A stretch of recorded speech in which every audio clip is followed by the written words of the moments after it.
Church of South India Diocese of Medak Holy Trinity Church బొలారంపై estate సమర్పిస్తున్న daily Bible డివోషన్స్కి స్వాగతం.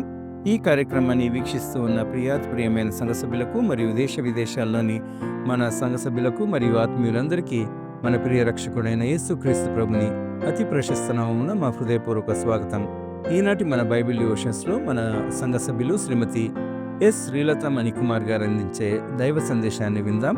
For the son of man has come to seek and save that which is last. నశించిన దానిని వెదకి రక్షించుటకు మనుష్య కుమారుడు ఈ లోకమునకు వచ్చెనను అంశంపై వారు అందించే సందేశానికి ముందుగా ఈ భక్తి గీతం.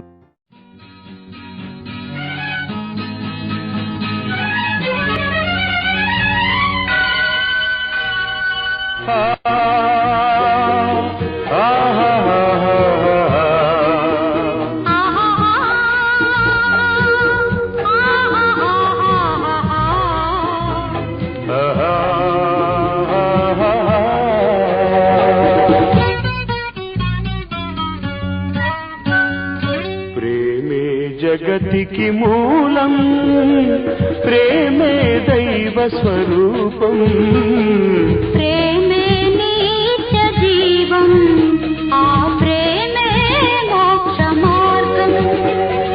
ప్రేమే జగతికి మూలం ప్రేమే దైవ స్వరూపం, ప్రేమే నిత్య జీవం, ఆ ప్రేమే మోక్ష మార్గం.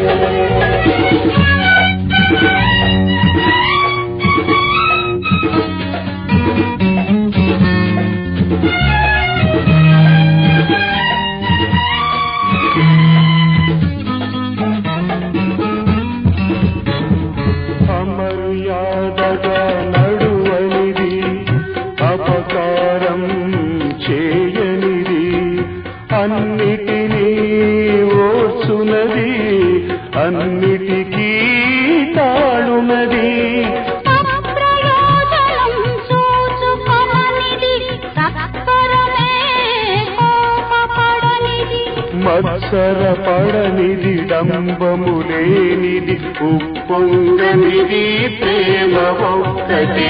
ప్రేమే జగతికి మూలం, ప్రేమే దైవ స్వరూపం, ప్రేమే నిత్య జీవం, ఆ ప్రేమే మోక్ష మార్గం.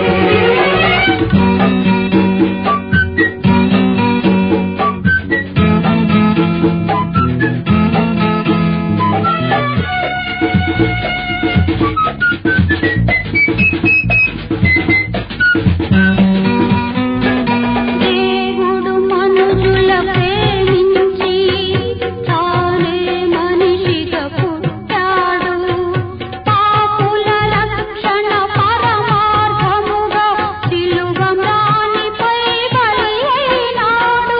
మనలో మనము ఒకరికొకరము ప్రేమ కలిగి జీవించాలి, ప్రేమను మించిన పెన్నిధి లేదని జగమంతా పాటించాలి. ప్రేమే జగతికి మూలం ప్రేమే దైవ స్వరూపం, ప్రేమే నిత్య జీవం, ఆ ప్రేమే మోక్ష మార్గం, ఆ ప్రేమే మోక్ష మార్గం, ఆ ప్రేమే మోక్ష మార్గం.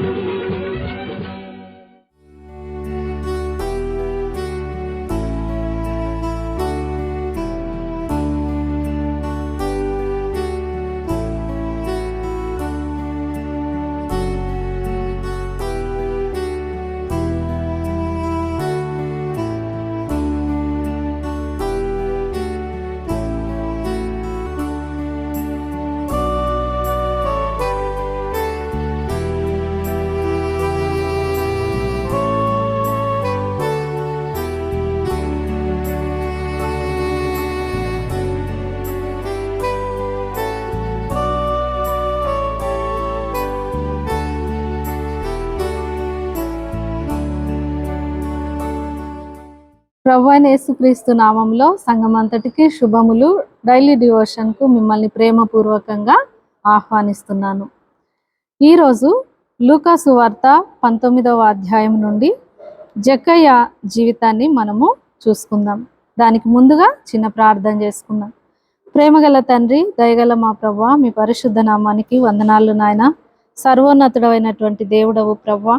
అయ్యా తండ్రి, ఈ లోకముకు మా కొరకు అరుదించి మీ ప్రాణమును బలిదానముగా మాకు ఇచ్చి 3వ దినాన పునరుత్థానుడవై పరమందు తండ్రి కుడి పార్శ్వమున మా కొరకు విజ్ఞాపనకర్తగా ఉన్న మా దేవా, మీకు వందనాలు, స్తోత్రములు. జక్కయ్య జీవితం ద్వారా నాయన మమ్మల్ని మేము పరీక్షించుకొని మీకు మరింత సమీపంగా వచ్చి నీ ప్రేమను అర్థం చేసుకునేటువంటి కృపను మాకు దయచేయమని మా ప్రభువును రక్షకుడు నాయన యేసుక్రీస్తు నామంలో ప్రార్థించి స్తుతించి అడిగి వేడుకుంటున్నాను తండ్రి, ఆమేన్. లూకా సువార్త 19వ అధ్యాయంలో 1వ వచనము, ఆయన సంచరించుచు యెరికో పట్టణంలో ప్రవేశించి దాని గుండా పోవుచుండెను. ఇదిగో సుంకపు గుత్తదారుడును ధనవంతుడు నైన జక్కయ్య అను పేరు గల ఒకడు యేసు ఎవరో అని చూడగోరి పొట్టివాడైనందున జనులు గుంపుగూడి ఉండుట వలన చూడలేకపోయెను. అప్పుడు యేసు ఆ త్రోవన రానయుండెను గనుక అతడు ముందుగా పరిగెత్తి ఆయనను చూచుటకు ఒక మేడి చెట్టు ఎక్కెను. యేసు ఆ చోటికి వచ్చినప్పుడు కన్నులెత్తి చూచి, జక్కయ్య త్వరగా దిగుము, నేడు నేను నీ ఇంట నుండవలసి ఉన్నదని అతనితో చెప్పెను. ఇక్కడ జక్కయ్య జీవితం చూసుకున్నట్లయితే మరి ఇతను ఎక్కడ నివసిస్తా ఉన్నాడు అనంటే యెరికో అనేటువంటి ప్రాంతంలో నివసిస్తా ఉన్నాడు. యెహోషువ మరి 6వ అధ్యాయము 26వ వచనంలో చూసినట్లయితే యెరికోను మరి దేవుడు శపించినటువంటి పట్టణంగా చూస్తాం. యెరికో చాలా సారవంతమైనటువంటి పట్టణము. యెరికో చాలా అభివృద్ధి చెందినటువంటి పట్టణము. ఆ పట్టణము ఎందుకు శపింపబడుతూ వచ్చింది? చూడండి, ఈ లోకంలో చాలా డెవలప్ అయినటువంటి ప్రాంతాల్లోనే పాపము ఎక్కువగా విస్తరిస్తూ ఉంటుంది. ఉదాహరణకు మనము సొదొమ గొమొర్రాను చూసినట్లయితే లోతు ఆ యొక్క ప్రాంతాలను చూసినప్పుడు ఎట్లుందంట, అది యెహోవా ఆశీర్వదించినటువంటి పట్టణంలా కనబడతా ఉందంట, పచ్చగా కనబడిందంట. అవును, మరి ఈ లోకంలో అలా డెవలప్ అయినటువంటి ప్రాంతాలలోనే ఎక్కువగా పాపము విస్తరిస్తూ ఉంటుంది. ఈ యొక్క యెరికో శపింపబడినటువంటి ప్రాంతము. అంతేకాకుండా మనము 2వ రాజుల్లో చూసినట్లయితే 2:18లో అక్కడ ఎలీషా ఉండిపోయినాడు ఆ ప్రాంతంలో. అక్కడే నివసించాలి, ఆ ప్రాంతం బాగుంది అనుకున్నప్పుడు అక్కడి నీరు మంచిది కాదంట. యెరికోలో ఉన్నటువంటి నీరు కూడా కలుషితం అయిపోతా ఉందంట. మరి అటువంటి ప్రాంతంలో ఎవరున్నారు? జక్కయ్య ఉన్నాడు. జక్కయ్య అంటే పవిత్రుడు అని అర్థం.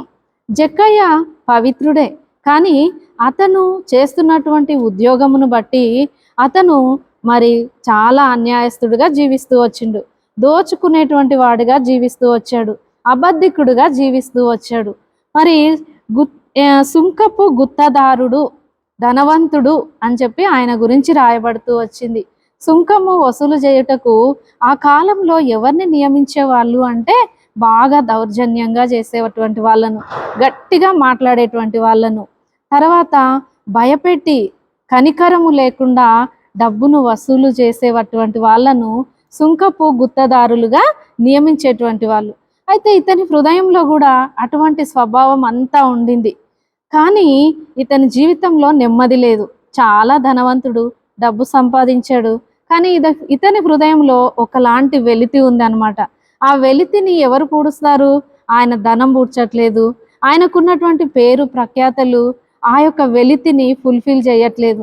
ఒక లోటుతో ఎప్పుడు బాధపడుతూ ఉండేవాడు. అయితే యేసు ప్రభు ఏం చేస్తా ఉన్నాడంటే యెరికో గుండా వెళ్తా ఉన్నాడు. ఆ విషయము జక్కయ్యకు తెలిసింది.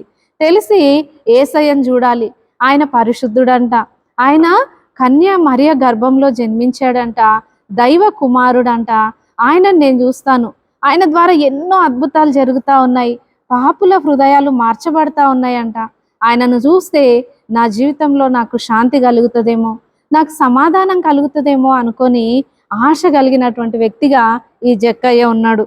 పేరులో పవిత్రత ఉంది, కానీ తన జీవితంలో పవిత్రత అనేటువంటిది లేనివాడుగా జీవిస్తూ వచ్చిండు. అయితే యేసుప్రభు వస్తున్నాడని తెలుసుకున్న జక్కయ్య ఆశతో పరిగెత్తి మేడి చెట్టు ఎక్కాడంట. చూడండి ఆయన ఎటువంటి చెట్టును ఎంచుకున్నాడో. నిజంగా మేడి చెట్టు కూడా జక్కయ్య స్వభావమును చూపిస్తా ఉంది. ఆ మేడి పండు పైకి చాలా అందంగా కనిపిస్తుంది కదా, కానీ దాన్ని ఓపెన్ చేసి చూసినట్లయితే దానిలో ఏముంటాయి? పురుగులు ఉంటాయి. మనం అందరము చిన్నప్పుడు చదువుకొని ఉంటాం కదా, మేడి పండు చూడు మేలమయుండు, పొట్ట విప్పు చూడు పురుగులుండు అని. అలాగే ఉంది జక్కయ్య యొక్క జీవితం. లోకానికి ధనవంతుడుగా ఉన్నాడు, ఉద్యోగస్తుడుగా ఉన్నాడు, చాలా ఉన్నతమైనటువంటి స్థితిలో ఉన్నాడు, కానీ ఆంతర్యం అనేటువంటిది ఆయనకు సరిగ్గా లేదు. ఆంతర్యము చెడిపోయిందిగా ఉంది, దౌర్జన్యంతోనూ అక్రమముతోనూ నింపబడింది. అయితే ఎప్పుడైతే మేడి చెట్టును ఎక్కి యేసయ్యను చూస్తా ఉన్నాడు, అంత జనంలో కూడా జక్కయ్య సిగ్గుపడలేదు. నేను ధనవంతుడను కదా, నేను మేడి చెట్టు ఎక్కితే ఎలా, అందరు ఏమనుకుంటారు అనుకోలేదు. నేను పొట్టిగా ఉన్నాను కదా, నేను మేడి చెట్టు ఎక్కితే నన్ను చూసి అందరు నవ్వుతారేమో అని అనుకోలేదు. ఆయన యేసు ప్రభువును చూడాలని ఆశపడుతూ వచ్చాడు. ఆయన పొట్టితనం అనేటువంటిది యేసు ప్రభువును చూచుటకు అడ్డు రాలేదు. అయితే మేడి చెట్టు ఎక్కి ఎప్పుడైతే యేసు ప్రభువును చూస్తా ఉన్నాడో ఆయనకు ఒక ఆశ్చర్యం వేసింది. ఏంటి? ప్రభువే తన దగ్గరకు వస్తా ఉన్నాడు. యేసు ప్రభువే ఆ చెట్టు దగ్గరకు వస్తా ఉన్నాడు. ఈ యొక్క జక్కయ్య అనుకొని ఉండొచ్చు కదా, ఇంతమంది ఇంత జన సమూహం ఉంది కదా, ఎవరి దగ్గరికి వెళ్తా ఉన్నాడు? నేనున్నటువంటి చెట్టు వైపు నడుస్తా వస్తా ఉన్నాడే ప్రభువు అని చెప్పి కొంచెం ఆశ్చర్యపోయింటాడు. దగ్గరకు వచ్చాడు, ఇంకా దగ్గరకు వచ్చాడు. అయితే జక్కయ్య అనుకుంటా ఉన్నాడు ఎవరి కోసం వస్తా ఉన్నాడో అని. చూడండి, మనం కూడా పెద్ద పెద్ద సెలబ్రిటీస్ కానీ రాజకీయ నాయకులు కానీ వస్తూ ఉంటే మేడల మీదికి ఉన్నతమైన స్థలంలోనికి ఎక్కి వాళ్ళని చూస్తాం, ఫోటోలు తీసుకుంటాం. వాళ్ళే మన దగ్గరకు వచ్చి మన పేరు పెట్టి పిలిచి నేను నీ ఇంటికే వచ్చాను అని అంటే మనకెంత ఆశ్చర్యం అనిపిస్తుంది కదా. అదేవిధంగా జక్కయ్యకు కూడా చాలా ఆశ్చర్యం వేసింది. ఏమైంది? యేసు ప్రభు చెట్టు దగ్గరికి వెళ్ళి, జక్కయ్య త్వరగా దిగుము, నేడు నేను నీ ఇంట ఉండవలసి ఉంది. చూడండి, ఎరుకకు ఎందుకు వచ్చాడంట యేసు ప్రభు? జక్కయ్య ఇంట్లో ఉండడానికి వచ్చాడంట. ఎంత ఆశ్చర్యం కదా, ఎంత ఆశ్చర్యము. ఆశగల ప్రాణమును తృప్తిపరిచే దేవుడు మన దేవుడు. అయితే యేసు ప్రభువు జక్కయ్యతో ఆ మాట అనగానే జక్కయ్య త్వరగా దిగి వచ్చి ఏం చెప్తా ఉన్నాడు? సంతోషంతో ఆయనను చేర్చుకొని ఒక్క మాట ఏమనలేదు యేసు ప్రభు, నువ్వు ఇట్లా చేస్తున్నావు, నువ్వు మారాలి, నీ జీవితం సరిగ్గా లేదు అని ఏమీ చెప్పలేదు. కానీ యేసయ్య వచ్చి తనను పిలువగానే యేసు ప్రభువును తన హృదయంలో చేర్చుకోగానే ఆయనలో కలిగినటువంటి గొప్ప మార్పు చూడండి. ఏమంటా ఉన్నాడు? ఇదిగో ప్రభువా, నా ఆస్తిలో సగము బీదలకు ఇచ్చుచున్నాను. నేనెవని యొద్దనైనను అన్యాయముగా దేనినైనను తీసుకొని ఎడల అతనికి 4 గంతలు మరలా చెల్లింతును. చూడండి, 4 గంతలు చెల్లిస్తాడంట. నా ఆస్తిలో సగం బీదలకు ఇస్తా ఉన్నాడు. ఆస్తి ఎలా వచ్చింది? బీదలను దోచుకొనుటను బట్టి వచ్చింది. అందుకనే జక్కయ్య అది గ్రహించి నా ఆస్తిని నేను బీదలకు ఇస్తాను ప్రభువా అని చెప్తా ఉన్నాడు. తర్వాత ఆయనను ఆ మాట అనంగానే యేసు ప్రభు ఏమంటా ఉన్నాడు? ఇతడు కూడా అబ్రహాము కుమారుడే అని చెప్తా ఉన్నాడు. చూడండి, నిజమైనటువంటి పవిత్రత జక్కయ్య జీవితంలో ఇప్పుడే వచ్చింది. అబ్రహాము ఎవరు? జనములకు తండ్రి, విశ్వాసులకు తండ్రి. విశ్వాసం ఉంచుటను బట్టి ఈ యొక్క జక్కయ్య అబ్రహాముకు కుమారుడుగా చేయబడ్డాడు. ఈనాడు దేవుడు నీతో నాతో మాట్లాడుతూ ఉన్నాడు. దేవుని బిడలమని చెప్పుకుంటూ ఉన్నాము, కానీ మన ఉద్యోగంలో మనం నమ్మకస్తులంగా ఉన్నామా?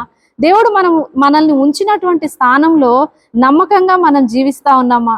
అది ఏదైనా కానీ, కుటుంబ బాధ్యతలైనా కానీ, అందులో మరి నమ్మకంగా మనం ఉన్నట్లయితే దేవుడు సంతోషిస్తాడు. నీవు నేను కూడా దేవుని బిడ్డలముగా చేయబడతాం. అటువంటి కృప దేవుడు మనందరికీ దయచేయునుగాక.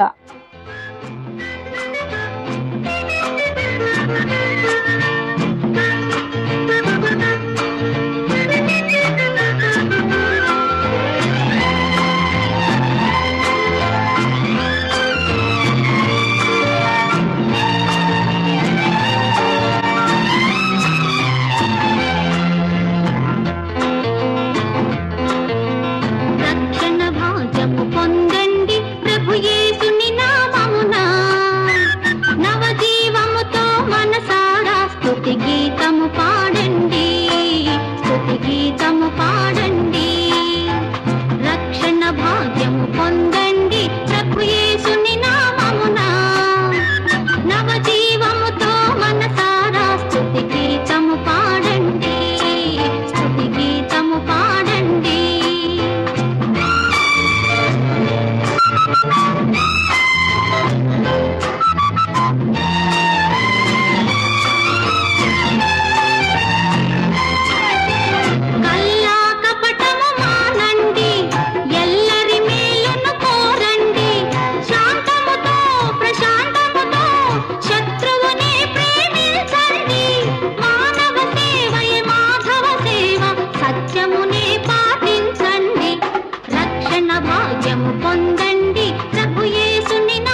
పాడి